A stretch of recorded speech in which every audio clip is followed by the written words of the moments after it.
Est-ce que vous pouvez nous dire d'où vous vient ce goût pour le stratégique? Ça a toujours été là?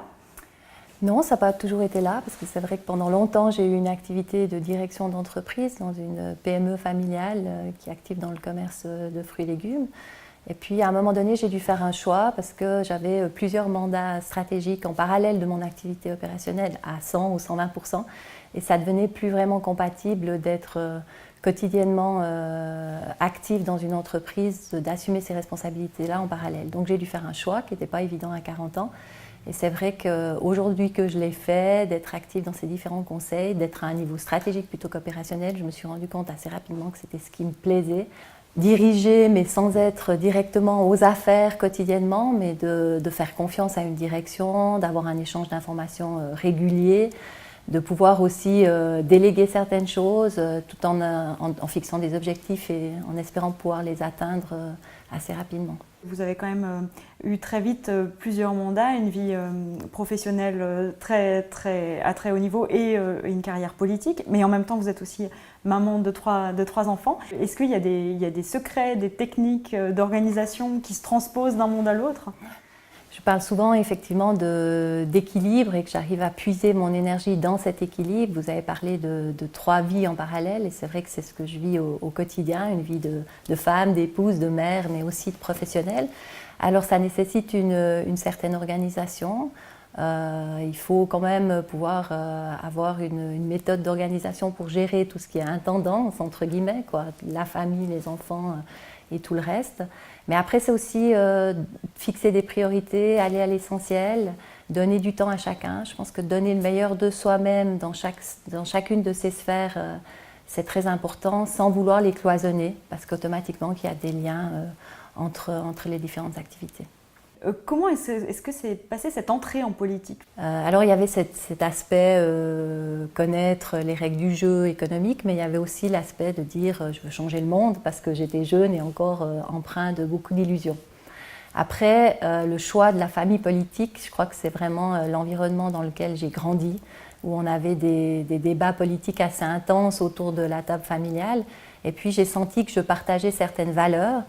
Donc finalement, avec ma formation et mon engagement professionnel, j'aurais pu me situer un petit peu plus à droite de l'échiquier politique, assez logiquement PLR ou UDC. Mais je suis restée et je me suis engagée au sein de ce parti parce que je partage les valeurs qui sont pour moi importantes, qui sont notamment la famille et l'humain. C'est pas facile, j'imagine, de se construire une carrière politique et professionnelle dans un canton qui est quand même réputé par moments conservateur.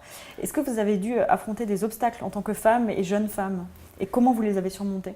Alors c'est vrai qu'être une jeune femme engagée, ça suscite automatiquement d'abord de la méfiance, ensuite même parfois du dédain. Donc moi politiquement, je représentais 2 minorités, j'étais d'abord femme et jeune.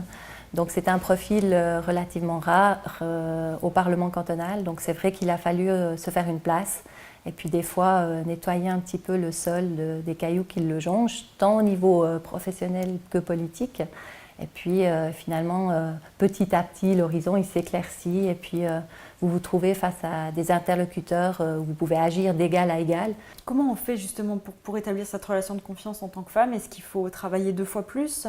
Alors je pense que ça passe d'abord par la maîtrise des dossiers, ça je pense que c'est nécessaire, donc ça nécessite beaucoup de travail et d'engagement, je pense que c'est la clé.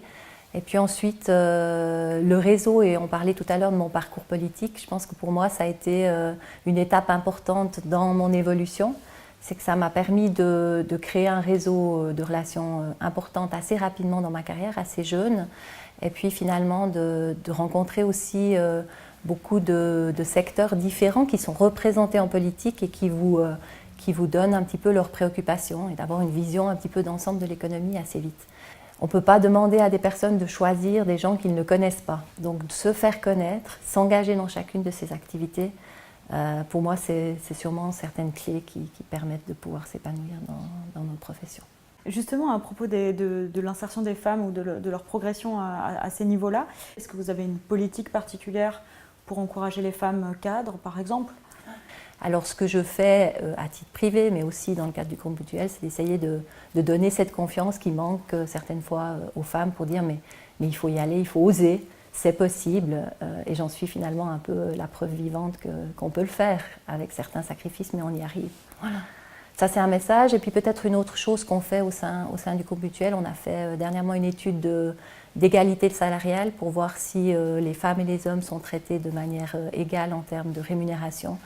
Et finalement, le résultat de cette étude montrait qu'il n'y avait que peu de différences au sein de l'entreprise. Et ça m'a réjouie en tant que femme. Et on n'a pratiquement pas de mesures à prendre pour combler ce déficit qui pourrait exister. Et je me demandais, j'avais lu quelque part, il me semble dans une interview que vous avez donnée, que vous trouveriez que la politique devrait s'ouvrir plus aux femmes, aux jeunes.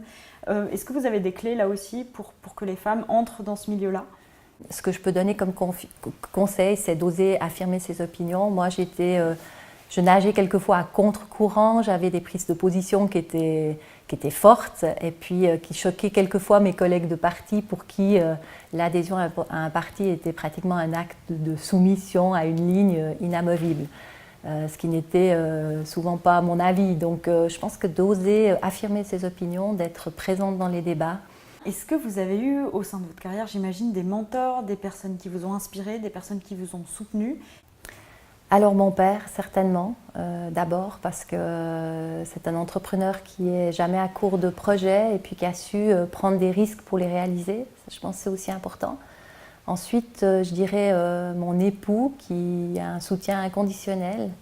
Il est tout aussi actif que moi et puis finalement on est plus complices que concurrents. Chantal Ballet, qui était une des femmes valaisannes qui a un peu ouvert le chemin, tant au niveau politique qu'économique avant moi, et qui a été un exemple, et qui est toujours un exemple, et qui est toujours à disposition pour me donner certains conseils quelquefois.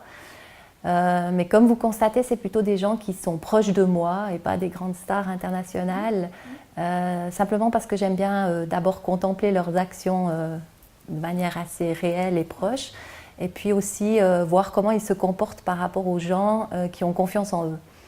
Et pour moi, c'est essentiel le respect de l'humain, au-delà de la réussite de l'entreprise, même de la réussite professionnelle, le respect de l'humain est fondamental. Quel goût du risque ou quel rapport au risque vous avez ?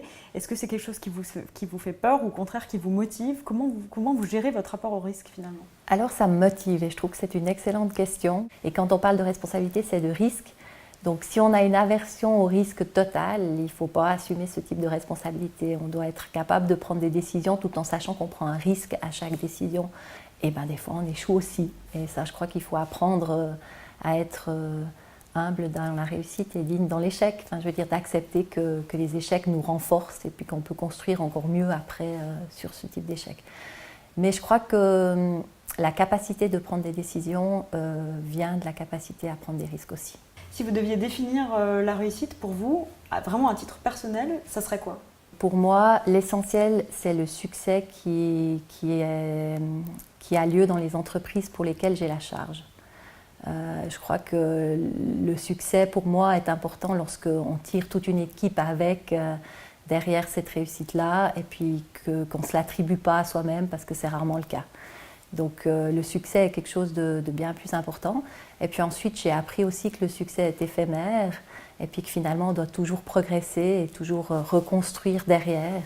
Donc comme dans le sport souvent, hein, quand on réussit quelque chose, on sait que directement après, il faut remettre l'ouvrage sur le métier.